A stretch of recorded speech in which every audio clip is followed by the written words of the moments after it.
Ah, bonjour tout le monde. Alors, ça y est, on est en 2020. Donc, moi, je vais vous dire bon conditionnement à ceux qui vont rester conditionnés et bon réveil à ceux qui vont se réveiller. Voilà. Parce que les histoires de bonne année, machin, mes couilles, ça commence à me faire chier. Je vous le dis tout de suite. Parce que là, on nous dit qu'on est en 2020, mais il n'y a rien qui me le prouve, techniquement. Donc, en fait, on n'en sait rien. Bon, bref. Ça, c'est une chose. Ouais, ça fait un petit moment que j'ai pas fait de vidéo. Je vais vous expliquer pourquoi. C'est parce que j'ai de moins en moins envie d'en faire, faut le dire. Hein. Bah ouais, à un moment, on sait plus quoi leur expliquer pour les réveiller. Voilà. Et puis en plus, j'ai pas mal de boulot. Hein. Vous voyez, là, j'ai pris 2 semaines de vacances. Bah, pendant ces 2 semaines, bah, j'ai tapé dedans comme un malade, mais d'une autre manière. J'ai regardé toute mon organisation, j'ai tout démoli pour tout refaire. Voilà, et là, on va repartir sur des nouvelles bases. Voilà. Donc, alors, moi, je vais vous expliquer un peu ce qui est prévu pour cette année. Là, on va rester au niveau professionnel, hein, boulot, là, machin, etc., etc. Profitez de cette vidéo parce que c'est la dernière c'est peut-être la première que je fais sur le sujet comme ça, mais c'est la dernière parce que là, j'ai regardé un petit peu, à peu près, jusqu'où je peux aller. Mais je vous montre pas tout, c'est juste une partie là ce que je vous montre hein, sur cette vidéo. Et après, vous vous démerdez. Voilà, parce que là on vous en montre pas mal. Hein. Donc, je vais vous faire comprendre les choses. Donc, je vous montre là, ça c'est l'ouvrier moyen. Voilà, ça ressemble à ça l'ouvrier moyen. En gros, voilà. Hein. Voilà, vous allez bosser. L'entreprise où vous êtes, elle paye la banque, etc., etc. On sait d'où ça part. Vous avez vos livrets A, vos plans épargne-action, vos plans trucs, vos plans bidules. Enfin, pour ceux qui ont plusieurs comptes, ça doit se passer comme ça, je suppose. Donc, en fait, ça, à savoir que c'est pour vous donner une image. Hein. C'est pas tout comme ça, je vais pas vous faire tout le truc parce que ça prendrait trop de place. Donc, en gros, voilà comment ça se passe. Hein. Vous avez juste votre carte bleue, vous vous démerdez à crédit, avec ceux qui sont en crédit à la consommation, vous vous démerdez comme ça, voilà, c'est super. Ouais. Mais le problème, c'est que... pourquoi au niveau du boulot, j'ai choisi de vous mettre une souris qui tourne dans une roue? Parce qu'en fait, c'est ça que vous faites une grosse majorité, en fait. Hein. Vous vivez toujours la même journée, hein. Vous courez dans une cage, vous courez après une carotte qui n'existe pas, c'est hallucinant. Donc ce serait bien de faire autre chose cette année, ouais. Donc moi c'est ce que je vais faire. Bon, j'ai déjà commencé à le faire, mais c'est pour vous, pour ceux qui sont encore dans ce manège à la con là, dans ce game imaginaire, parce qu'en fait si vous faites toute votre vie comme ça et que vous restez comme ça va pas changer, ça restera ça. Hein. Ça c'est clair et net. Bon, on va essayer de changer 2-3 trucs, hein. De toute façon, autant essayer d'apporter des solutions. Moi je pense que j'en tiens une de solution, donc je vais me mettre je mets ça en pratique à mon niveau, pour l'instant ça se passe très bien, donc il n'y a aucune raison qu'avec vous, ça ne marche pas. Donc qu'est-ce qu'il faudrait que vous changiez pour changer cette vie-là, en fait, hein, vous voyez, parce que ça, c'est une vie à la con, hein, je suis désolé, hein, c'est... Bon, j'y ai été longtemps, hein, comme ça, comme vous, hein, c'est clair. Mais cette vie, c'est... Bah, il faut le dire, c'est n'importe quoi, en fait. Alors, on va essayer de changer tout ça. Alors déjà, le truc à faire, déjà... vous me foutez en l'air cette télévision. Voilà. Ça, vous me la grillez parce qu'en fait, cette télé, donc pour ceux qui ne le savent pas, qui débarquent, qui c'est qui finance les journalistes, qui c'est qui finance l'info qui vous arrive à votre gueule? Eh ben, c'est encore votre banque. Voilà. Vous croyez que votre banque, ils sont là pour que vous vous évadiez du salariat? Ah non, je pense pas. Ils vont tout faire pour que vous y restiez. Alors du coup, on va vous faire voir du foot, on va vous faire voir du divertissement, toutes sortes d'émissions à la con. Et surtout, on va vous raconter un gros paquet de conneries. Donc la télé, eh ben, à dégager. Voilà, vous me la dégagez.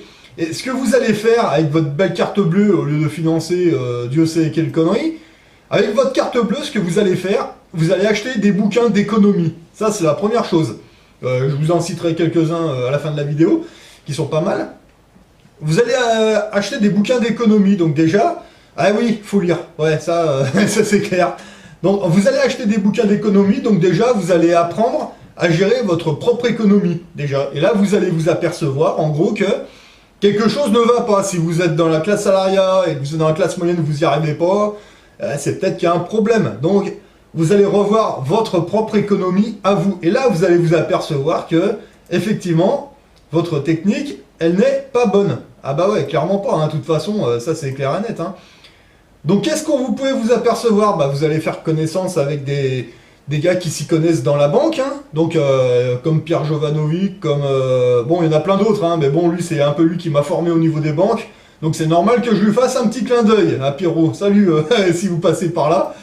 Donc déjà, vous allez vous apercevoir que la banque, elle vous baise. Donc déjà, vous allez vous apercevoir, vous allez savoir ce que c'est que la banque JP Morgan, ce que c'est que BlackRock, ce que c'est que toutes sortes d'organisations plus ou moins mafieuses au niveau bancaire. Et là, vous allez vous apercevoir qu'on se fout de votre gueule et que vous perdez énormément d'argent, en fait. Donc en fait, vous courez pour financer un système de merde. Ça, il faut le dire. Donc déjà, vous allez prendre certaines consciences. Vous n'êtes pas obligé de faire comme ça, parce que c'est la télé qui vous dit, c'est vos parents qui vous ont dit. Non, non, non, attendez. Vous allez prendre des cours d'économie comme ça. Mais quand je dis des cours, vous n'allez pas aller à l'école. Vous faites ça tranquille chez vous. Vous allez tester des petites choses. Et vous allez vous apercevoir que finalement, vous avez des livrets A, des comptes, plusieurs comptes divers et variés, qui servent à rien finalement. Et en plus, c'est même pas à vous, c'est à la banque. Vous allez apprendre tout ça dans les bouquins. Eh ben ouais. Donc qu'est-ce que vous allez faire? Enfin, moi, qu'est-ce que j'ai fait? Je vais essayer de vous expliquer rapidement, parce que bon, voilà, c'était une étape de ma vie quelque part. Alors qu'est-ce que vous allez faire? Eh ben, vous allez virer plusieurs comptes, déjà. Vous n'avez pas besoin de 50 comptes à la banque. Ça, vous m'y virez, hein. Je sais pas combien vous en avez exactement. Vous gardez un compte principal, en fait. Et puis bon, si c'est comme vous êtes dans mon cas, vous avez fait un crédit immobilier pour acheter un appartement, quelle assurance bon, les assurances, gardez-y, c'est mieux. Enfin, il vaut mieux garder ces assurances pour l'instant. Donc, on garde ça. Un compte bancaire, un seul, vous voyez, et une assurance. Voilà, si c'est la banque qui vous assure ou une autre, peu importe. On garde ça, il n'y a aucun problème. Mais déjà, vous n'allez pas vous emmerder avec 50 comptes, ça ne sert à rien. Ouais, bah alors du coup, qu'est-ce qu'on peut faire? Eh ben, déjà, quand vous allez prendre conscience de l'économie, comment ça marche, et ben vous allez vouloir prendre le contrôle. Vous ne pouvez pas le prendre comme ça d'un coup, il faut y aller progressivement. Donc déjà, vous allez vous apercevoir que dans votre banque, vous pouvez louer un coffre bancaire. Si vous avez comme moi un appartement, bon après si vous avez une grosse villa, etc. déjà, bon, pour acheter le coffre, bon bref, coffre bancaire, ne laissez rien à la maison, ça c'est la règle. Rien à la maison, un cambriolage ça peut arriver, etc. Mais déjà, quand vous avez un coffre bancaire, ce que vous mettez dans le coffre bancaire, déjà, ça sort du contrôle de la banque, déjà. Un coffre bancaire, c'est un peu plus... voilà. Donc, déjà, ça, c'est une nouveauté que vous pouvez inaugurer, hein, on va dire. Et vous pouvez sortir vos économies de la banque, vous laissez sur votre compte bancaire que le strict minimum. C'est-à-dire que à la fin du mois, vous laissez ce qu'il faut pour... les prélèvements automatiques, tout ce qui est assurance, etc., etc. Mais une fois que tous ces prélèvements sont faits, comme ça, vous sortez tout le reste en liquidité, d'accord? Vous en gardez une petite partie pour vous alimenter, pour vivre votre vie de tous les jours, et vous en laissez une partie dans le coffre bancaire. Déjà ça, la banque, ils arrêtent de jouer avec, ça c'est à vous, voilà. Et vous pouvez même faire des manipulations, si l'euro ça vous plaît pas, bah, vous allez au bureau de change, tac, vous y changez en devise et vous jouez comme ça. Vous voyez, déjà là, vous prenez un peu le contrôle, d'accord? C'est pas très compliqué. De toute façon, quand vous aurez bien lu des bouquins, vous allez voir, c'est pas dur. C'est pas dur du tout. Ensuite, qu'est-ce que vous allez vous apercevoir, en fait? Eh ben, c'est que le Nicolas Sarkozy a bradé l'or de la France, enfin, de la France, ouais, on va dire ça comme ça. Ils l'ont donné aux Américains pour divers magouilles, on va dire mafieuses, hein, voilà. Donc pourquoi exactement, je crois qu'il vaut mieux pas qu'on le sache. On n'en sait rien, c'est pas notre problème. C'est pas notre problème finalement, hein, quand on sort de ça. Parce que quand vous avez compris comment ça marche un petit peu l'économie, on va jouer pour sa pomme, d'accord? Ce qui se passe, les Français, la France, machin, on s'en bat les couilles, d'accord? On va se faire notre propre économie à nous. À vous personnellement, vous allez vous la faire. Donc ce que vous allez faire, vous allez aller chez le banquier dans un premier temps, et ce que vous avez en trop, vous allez aller le voir, vous allez lui dire, ah bah bonjour, je voudrais acheter de l'or, métal, ou de l'argent, métal, peu importe, et vous allez vous faire votre propre réserve à vous, voilà, argent ou métaux précieux, ou autre chose, hein, diamant si vous êtes riche, enfin bon, c'est autre chose. Mais bon bref, pourquoi le pays France, enfin l'entreprise France, aurait une réserve fractionnelle qui est soi-disant étau français. Bon, la classe ouvrière, on la voit pas trop, hein, la réserve fractionnelle, hein, surtout en ce moment. Enfin bon, bref. À la limite, on les emmerde, c'est pas à nous, ça, c'est aux élites, ça. C'est aux rois, c'est aux... Ça, tout ce ramassis de merde, là. Parce que moi, personnellement, je l'ai jamais vu, hein, lors de la France. Mais bon, bref. On va se faire la nôtre, comme ça, eux ils se la gardent, moi je leur laisse leur or. J'en ai rien à foutre. Vous faites votre propre réserve, peu importe, hein, pendant un temps, vous achetez des pièces d'or, des pièces d'argent métal, peu importe. Mais quand vous en avez suffisamment, bon, c'est pas peine non plus d'en acheter des wagons, hein, voilà. Ça c'est en cas d'inflation, mais bon, ça, une fois que vous en avez, vous n'avez pas besoin d'en avoir 14 tonnes, vous en avez un petit peu, ça suffit. Donc déjà, à partir de là, vous avez votre réserve. Voilà, donc déjà, vous avez déjà quelque chose. C'est déjà mieux, déjà, on se sent un peu mieux, déjà. Si vous dites demain, il y a Weimar, hein, c'est-à-dire que aujourd'hui, avec 100 000 euros, vous pouvez vous acheter un appartement. Demain, avec 100 000 euros, vous allez vous payer un café au coin de la rue, et je suis même pas sûr que ça suffise. Et ben, vous avez votre réserve fractionnelle. Il y a les survivalistes qui vont, comme ça a été mon cas, c'est mon cas par exemple, ben, vous achetez des paquets de cigarettes. Moi, je suis non-fumeur, ça n'a aucune valeur pour moi, un paquet de cigarettes. Ouais, mais dites-vous, regardez bien en tête que dehors, ils sont tous accros à la nicotine, d'accord? Donc, s'il y a un problème, plutôt que de taper dans l'or tout de suite, en plus, les 3 quarts, ils savent même pas ce que c'est, et ben, vos paquets de clopes, demain, ça peut devenir une monnaie. Mais bon, ça, c'est encore autre chose, allez voir les survivalistes. Il y en a, ils savent de quoi on parle. Donc, vous en êtes là, voilà. Vous êtes déjà un petit peu mieux, parce que déjà, on se sent déjà un peu plus sûr, si demain il y a un crack, au moins, c'est pas mal, voilà. Qu'est-ce qu'on pourrait encore améliorer, en plus? Voilà. Il y en a beaucoup qui achètent des voitures de luxe. Enfin, ce que j'appelle moi voiture de luxe, c'est des voitures à plus de 5 000 euros. Pour moi, c'est une voiture de luxe. Voilà. Parce que, bon, il y en a qui vont en acheter à 20 000, à 30 000, peu importe. Bon, je vois pas l'intérêt. Donc, pour moi, c'est du luxe. Cette voiture, vous l'achetez avec un crédit à la consommation, souvent. Mais évidemment, cette voiture, bah, elle consomme un peu, il faut l'entretenir, donc c'est encore un coût. Voilà. Et puis souvent, ben, bon, bref. Est-ce que vous avez réellement besoin d'une voiture de luxe en tant qu'ouvrier? Hein, honnêtement, est-ce que vous en avez besoin pour aller au travail? Moi, non, je pense pas. Enfin bon, après, c'est vous qui voyez. Donc déjà, la voiture, on peut déjà l'éliminer d'ailleurs. Si vous avez une voiture de luxe aujourd'hui, vous pouvez la vendre. Déjà, vous en récupérez un petit peu, même si elle est pas même si vous aimez bien, c'est pas grave. C'est juste une bagnole. Vous inquiétez pas, vous allez la retrouver plus tard et même en mieux, vous allez voir. Je vous expliquerai après pourquoi. Donc votre voiture, vous la vendez, si c'est une grosse bagnole, vous essayez de la vendre à un bon prix, d'accord? Et ce que vous pouvez faire, eh ben, vous en achetez une vieille, une pourrie, quoi, genre sur le bon coin, une qui va simplement vous servir pour aller au boulot, et puis voilà, c'est tout, qui est pas trop cher. Et évidemment, comme vous avez votre coffre bancaire, eh ben vous allez arrêter de payer avec votre carte bleue déjà, et vous allez payer en liquidité, hein, de particulier à particulier, il n'y a pas de problème. Voilà, vous prenez pas une bagnole à 3 000 euros, non, vous allez sur le bon coin, vous en avez à 1 200, 1 500, vous prenez une vieille R5, une vieille 4L, elle est en bon état, le contrôle technique est bon, qu'est-ce que vous en avez à foutre? C'est juste pour aller au boulot et pour démarrer autre chose, d'accord? Donc cette bagnole-là, elle est payée cash, il n'y a plus de crédit, etc., déjà, et les vieilles voitures, elles sont moins chiantes à entretenir. Donc déjà, ça va vous faire un poids en moins sur les épaules. Donc évidemment, il y aura un petit peu plus de rentrée d'argent, puisque de toute façon, la voiture coûte moins cher, et puis vous allez vous apercevoir que ces vieilles bagnoles, ouais, elles sont pourries, elles avancent pas vite. Ouais, mais déjà, elles sont pourries, elles avancent pas vite, bah elles sont pas pourries parce que le contrôle technique c'est bon. Elles avancent pas vite, et puis en même temps, les vitesses maxi en ce moment, c'est 70. Alors à la limite, si elle va pas vite, si elle dépasse pas les 70, comme c'est le cas pour mon camion, bah les radars, à la limite, c'est encore ça en moins à calculer, vous voyez. Donc, un souci en moins. On est bien d'accord. Voilà.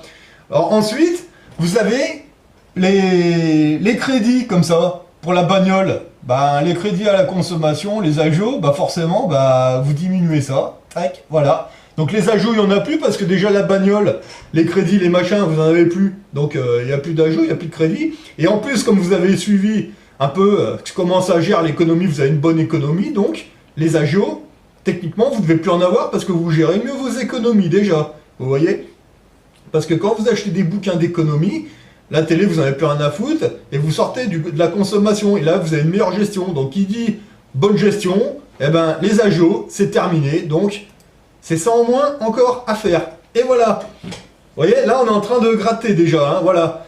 C'est pas compliqué. C'est simplement, on change les habitudes et puis on le fait, voilà, tout simplement. Et déjà là, vous respirez déjà mieux, parce que déjà, vous sentez déjà qu'il y a déjà un mieux. On est bien d'accord, voilà. Alors ensuite, vous allez me dire, qu'est-ce qu'on pourrait faire encore en plus? Parce qu'en fait, là, déjà, on est déjà pas mal, mais on peut faire encore mieux. On va passer à la partie du travail, en fait, côté placement. Alors, qu'est-ce qu'on pourrait changer là-haut, en fait? Alors, il y a quelque chose à faire, évidemment. Là, vous allez au travail, le travail alimente la banque, etc., etc. Là, il y a un truc qu'on peut faire, en fait, eh ben, c'est d'acheter tout simplement des bouquins d'entrepreneurs. C'est pas mal ça, entrepreneur. Pourquoi pas? Donc, vous allez prendre vos bifetons, vous allez à la librairie, vous allez acheter des bouquins d'entrepreneurs. Oubliez le reste et on va se situer comme ça. Voilà. Alors là, vous allez acheter des bouquins d'entrepreneurs. Et là, vous allez voir ce que c'est d'être entrepreneur et vous allez découvrir des choses. Là, actuellement, moi, à mon niveau, je vous dirai où j'en suis exactement. Vous allez vous apercevoir que il y a une autre banque qui est un petit peu cachée, en fait, que les riches utilisent beaucoup, en fait. Mais au lieu de faire des livrets A, des comptes machin, comptes trucs, des trucs à la con, et ben quand vous êtes entrepreneur, beaucoup d'entrepreneurs vont vous diriger vers un truc, vers une pseudo-banque. Enfin, pour moi, je vois ça comme une pseudo-banque, en fait. Et ben tout simplement, les agences immobilières. Ah putain! Vous allez me dire, ah mais une agence immobilière, c'est là où on vend les appartements, les maisons, etc., etc., les terrains. Oui, ouais, effectivement. Donc, quand vous voulez acheter une forêt ou un terrain, vous faire votre survivaliste, bon, en général, moi je vais plutôt sur le bon coin, ça se fait de particulier à particulier, on va chez le notaire, etc., etc. Mais par contre, il faut aller dans les agences immobilières, enfin ça aide bien. Bon, on peut le faire de particulier à particulier, mais je vous expliquerai pourquoi l'agence immobilière, après c'est important. C'est parce que qu'est-ce qu'on va aller faire dans ces agences immobilières? Eh ben on va créer une autre sorte de compte. C'est comme un compte bancaire, vous voyez, mais c'est pas tout à fait pareil. Plutôt que ce soit un livret A et tous ces trucs pour nous niquer la gueule, eh ben le compte bancaire qu'on va faire, en fait, on va acheter des actifs, en fait, des actifs immobiliers. Alors il y en a qui vont me dire tout de suite, ouais mais attends, moi j'ai pas assez d'argent pour acheter un appartement, pour mettre un locataire dedans, etc. etc. Non, moi non plus, pas pour l'instant, mais enfin quoi que j'y suis, mais bon bref, j'ai pas envie de le vendre, ni de le louer d'ailleurs. Voilà. Mais par contre, il y a un truc que la télé ne vous dit pas, que les gens ne vous disent pas, mais par contre que les entrepreneurs vous expliquent. Voilà. Ce que vous pouvez faire, vous pouvez créer un compte. Vous pouvez faire des passifs. Alors, des actifs. Alors, qu'est-ce que c'est les actifs? Petit actif, hein. Tout le monde peut s'en payer un. Tout le monde, tout le monde, tout le monde. Vous en avez entre 2000 euros et 5-6 000 euros. Voilà. Donc, plutôt que de laisser 5000 euros sur un livret A ou un peu plus, ou sur une connerie comme ça, eh ben, vous placez 6 000 euros sur ce qu'on appelle un petit actif immobilier. Voilà, donc moi à mon niveau j'ai choisi les places de parking ou les box. En fait, il y en a à tous les prix. Enfin, à 5 000 euros, ça dépend des endroits. On peut trouver des places de parking, très bien. Et on peut aussi trouver des garages pour le même prix. C'est comme ça, voilà, c'est le propriétaire qui vend ça. Donc, normalement, une place de parking, ça vaut à peu près 5 000 euros. Et un box, c'est 10 000 euros. Enfin, dans ma région, hein. Vous montez à Paris, la place de parking c'est plus de 10 000 et puis le box c'est plus de 15 000. Enfin bon bref, ça dépend où vous êtes évidemment, hein, mais moi je vous conseille de commencer dans la campagne. Voilà. Vous achetez une place de parking ou un box ou peu importe. Une fois qu'il est acheté, vous êtes allé à l'agence immobilière, évidemment, enfin vous êtes allé chez le notaire. Une fois que vous êtes allé chez le notaire, la place de parking vous appartient. Pour l'instant c'est un passif, d'accord? Vous allez à l'agence immobilière et votre place de parking vous allez la mettre en location, d'accord? Et à partir du moment où elle est en location, là, ça devient un actif. D'accord? Ça, il y a un rendement, déjà, vous voyez. Et le but du jeu pour cette année, et là, aujourd'hui, moi, j'en suis là, voilà. Maintenant, le but du jeu, c'est d'en acheter le plus possible. Parce que les actifs, quand vous en avez plusieurs, plus on en a, on va dire, pour l'instant, c'est des actifs, enfin, ça reste des passifs, il n'y a pas de rendement pour l'instant, d'accord? Vous en achetez le plus possible, vous les mettez en location, en attente d'un locataire, etc., etc. Une fois que ça démarre, que les locataires arrivent, que ça se passe bien, et en plus vous allez créer de l'emploi en plus, et vous allez rendre des services. Le but du jeu, c'est d'en choper le plus possible. Vous voyez, au lieu de dire livret A, plan épargne machin, plan épargne truc, compte machin truc, eh ben, ce qu'on va faire, on va appeler ça actif. Et qu'est-ce qu'ils vont faire ces actifs une fois qu'ils seront en route? Ah bah déjà, regardez, ça va déjà pouvoir financer votre loyer, votre appartement si vous êtes locataire, ou même rembourser le crédit si vous êtes propriétaire. Donc du coup, votre salaire ne rentre plus là-dedans. On est bien d'accord. Donc c'est ça au moins à payer. Voilà, c'est vos actifs qui vont financer ça. Que vous soyez locataire ou propriétaire, peu importe. Et à partir de ce moment-là, vous payez plus ça. Vous laissez faire les actifs. Et là, hop, c'est encore ça en moins pour vous. D'accord? Et après, avec le temps, quand vous avez pris le coup, plus vous payez des actifs, enfin vous placez sur des actifs, et ben vous allez avoir de plus en plus des actifs. Et puis il va arriver un moment, fatalement, vous allez vous dire quoi? Ah bah ma voiture elle est pourrie, je gagne bien ma vie, dis donc. Alors la voiture, eh ben vous allez la changer, donc vous allez virer la vieille bagnole, et vous allez là, vous en prendre une belle. Mais c'est pas vous qui allez vous la payer, non, c'est vos actifs. Parce que si vous décidez de vous payer une belle bagnole, déjà ça va pas être avec un crédit à la consommation, non, vous allez payer ça cash et c'est vos actifs qui vont vous payer ça. Voilà, moi c'est ma manière de voir les choses en tout cas. Et évidemment, une fois que vous aurez bien pris le coup, vous allez en acheter de plus en plus des actifs. Parce que les actifs, vous pouvez en acheter tant que vous voulez. Hein. Que ce soit des parkings, des box ou même d'autres choses que je sais peut-être même pas que ça existe. Je sais pas. Voilà. Donc évidemment, bah, quand vous en avez beaucoup des actifs, eh ben, qu'est-ce qui va se passer? Bah, ça va tout financer les actifs. Les voyages, peut-être même une belle villa aussi, tiens, pourquoi pas? C'est pas vous, c'est vos actifs, vous êtes toujours ouvriers, hein. On va toujours au travail, les actifs travaillent pour nous, peu importe combien on en a, d'accord? Ok. Et fatalement, eh ben, à un moment, qu'est-ce qui va se passer quand on aura bien pris le coup? Eh ben, on aura tellement d'actifs qui vont nous financer, ça va super bien se passer. Eh ben, il y a un moment, le jour J, eh ben, vous n'aurez peut-être même plus besoin d'aller au travail. Voilà. Et du coup, là, et à partir de ce moment-là, là, vous êtes libre. Parce que vos actifs travaillent pour vous, vous savez gérer, et voilà. Et là, ça se passera très bien. Voilà. Et voilà, donc ça, voilà, je vous ai présenté en gros, en fait, mon projet pour 2020. Voilà, c'est ça que je vais faire. Donc ça va pas se faire du jour au lendemain, ça va prendre du temps. Faut aller au boulot, faut gérer ça. Donc c'est du temps qui va se passer, mais cette année, c'est ça que je vais faire. Maintenant, je vous ai présenté le truc, je m'arrête là. J'aurais pu vous en montrer beaucoup plus parce que... bon, à savoir que derrière, il y a encore des choses à faire, mais moi, je me suis arrêté là, c'est de manière volontaire, parce que sinon, j'allais y passer trop de temps. Et vous, il faut que vous... voilà. Parce que là, je vois déjà un plan, mais sur du long terme, et la retraite, c'est pas 60 ans que je vais avoir, c'est bien avant. Hein. À mon avis, dans les 3-4 années à venir, ça va bien se passer. Parce que là, déjà, si on voit les choses comme ça, c'est pas mal. Mais il y a encore des manips à faire. Il y a plein de manips à faire comme ça. Mais maintenant, c'est à vous de vous documenter. Voilà. Donc là, on est dans le milieu professionnel. Donc, vous voulez changer, vous voulez aller voir les riches, et ben on va monter les voir, les riches. Mais de cette façon, moi j'y vais de cette façon-là. Maintenant, vous avez le choix. Soit vous suivez tous ces crétins, là, les CGT, les bonhommes jaunes et tous ces abrutis, là. Hein, vous avez le droit de le faire. Moi, je suis d'autres personnes, en fait. C'est des entrepreneurs, en fait, de très haut niveau. Donc, je vous les montre, voilà. Je vous donne ces noms, en fait. Hein.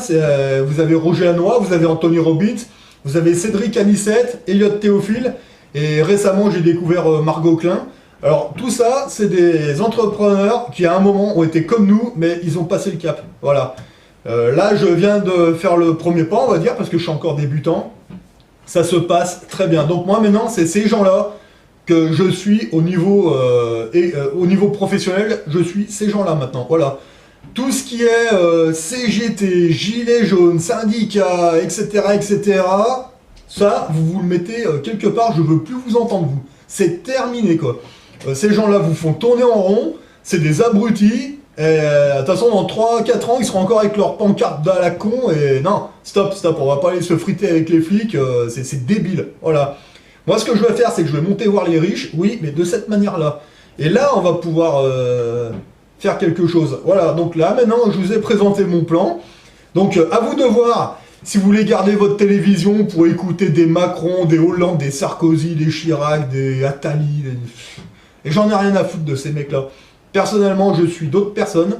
Et on va voir dans quelques années qui c'est qui aura eu raison. Voilà. Ça va être du boulot.